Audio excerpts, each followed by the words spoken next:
नमस्कार, आप ऊर्जा धानी न्यूज देख रहे हैं और मैं हूं आपके साथ अनुष्का। मोरवा विस्थापन को सिंगरौली विस्थापन मंच की आम जनसभा अग्रवाल धर्मशाला में आयोजित किया गया, जिसमें एसबीएम के अध्यक्ष ददीलाल सिंह, वीरेंद्र गोयल, ललित श्रीवास्तव, मनोज कुलश्रेष्ठ, मास्टर के जायसवाल, डी के सिन्हा, प्रदीप गुप्ता सहित सैकड़ों की संख्या में स्थानीय विस्थापन से प्रभावित हो रहे लोग मौजूद रहे। बैठक के दौरान सिंगरौली विकास मंच के पदाधिकारियों के संबोधन के बाद लोगों का सुझाव लिया जा रहा था। इसी बीच में ही सिंगरौली पुनर्स्थापन मंच के लोगों ने मेड़ोली वार्ड क्रमांक 10 के करीब 300 घरे के मुआवजा अधर में लटकने के सवाल पर तू मैं शुरू हो गई, जिससे कार्यक्रम में विवाद एवं तनाव की स्थिति को देखते हुए बीच में ही स्थगित करना पड़ा। एसबीएम के पदाधिकारियों का कहना था कि एनसीएल की टीआईएसएस कंपनी द्वारा नापी को करने दिया जाए, जिससे पता चलेगा कि कितना कुल क्षेत्र में के कितने लोग विस्थापित हैं और कितने प्रभावित हैं। यदि इसमें कोई अनियमितता बरती जाती है तो एसबीएम जनता के साथ है। डॉक्यूमेंट जो मांगा जाएगा उसको भी तैयार कर रखना होगा। उसमें कई डॉक्यूमेंट मांगा गया है, आधार कार्ड, समग्र आईडी, कई लोगों को तैयार नहीं, जिसे तैयार करना होगा। एनसीएल प्रबंधन बहुत कुछ लिखित में नहीं देना चाहता है, लेकिन हम लोगों ने बहुत कुछ लिखित में लिया है। अभी तक हर वार्डों के अलग अलग रेट कलेक्टर गाइडलाइन के अनुसार बनी थी, लेकिन एनसीएल प्रबंधन के सामने बात रखने पर प्रबंधन ने यह बात मान लिया है कि 1 से 11 वार्ड में जो अधिकतम रेट होगा वह सभी वार्डों में दिया जाएगा। ललित श्रीवास्तव ने भी सभा को संबोधित करते हुए विस्थापन मुद्दे पर एनसीएल मनसा को विधिवत जनता के सामने रखा। गौरतलब है कि एनसीएल द्वारा जयंत एवं दुधी चुआ खदान विस्तार के लिए मोरवा क्षेत्र में करीब 1,48,566 हेक्टेयर जमीनी अधिग्रहण के लिए धारा 9 लगाने के बाद जिला प्रशासन, एनसीएल सिंगरौली, टीआईएसएस मुंबई की संयुक्त टीम द्वारा भूमि और संपत्ति का भौतिक सर्वेक्षण किया जाना है। इस मौके पर सिंगरौली पुनर्विस्थापन मंच के अध्यक्ष सतीश उपल, राजेश सिंह, शेखर सिंह, विनोद सिंह कुरुवंशी समेत कई लोग मौजूद रहे। चाहिए और वो कहीं न कहीं हम पीछे रह जा रहे हैं।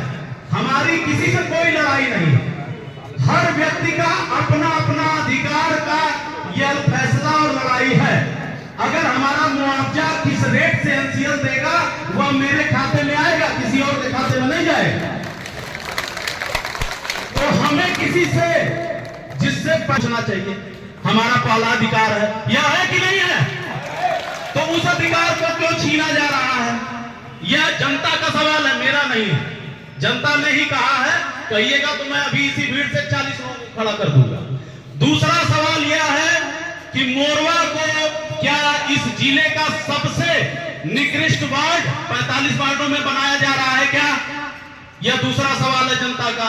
और तीसरा सबसे बड़ा सवाल है कि जिस दिन नगर निगम की स्थापना हुई उस दिन मोरवा को 1 से लेकर 11 नंबर वार्ड की उपाधि मिली।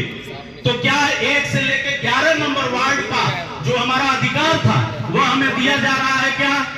यह तीसरा सवाल है। और चौथा सवाल यह है कि जब सारे हमारे पत्रों का जवाब गोल गोल घुमा कर दिया जा रहा है, वह देंगे कि नहीं देंगे, वह कब देंगे, क्यों देंगे, कैसे देंगे, तो फिर हमारी नापी कराने की इतनी जल्दी सेक्शन 9 के बाद क्यों हो रही है? यह सब चीजें सेक्शन 4 के पहले तय हो जानी चाहिए थी। हमने सीएमडी साहब से सिर्फ एक ही सवाल कहा, उन्होंने हमको कहा कि 25,000 करोड़ रुपए लगभग हमारा एस्टिमेट बना है।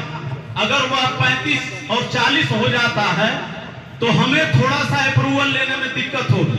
हमने सिर्फ उनसे कहा कि मानवर यस या नो बताइए कि अप्रूवल मिलेगा कि नहीं मिलेगा। उन्होंने कहा मिल सकता है, मेहनत करनी पड़ेगी। तो अगर वो हमारे लिए इतनी मेहनत नहीं कर सकते हैं कि हमारा अधिकार हमें दे दें, तो हम उनकी कोई बातें सिर्फ आपस में चर्चा करके कैसे मान लें? सीएमडी साहब से हमने 10 बार रिक्वेस्ट किया कि आप जनता के बीच में जाकर हर आदमी को बुलाकर एक आम सभा करिए और उसमें लोगों को संतुष्ट करिए, जैसे अभी संतुष्ट किया जा रहा है। लेकिन उन्होंने साफ डिनाई कर दिया। फिर हम अपने घरों में उन्हें लाकर और नापी की बात कर रहे हैं, तो यह न्याय उचित है क्या?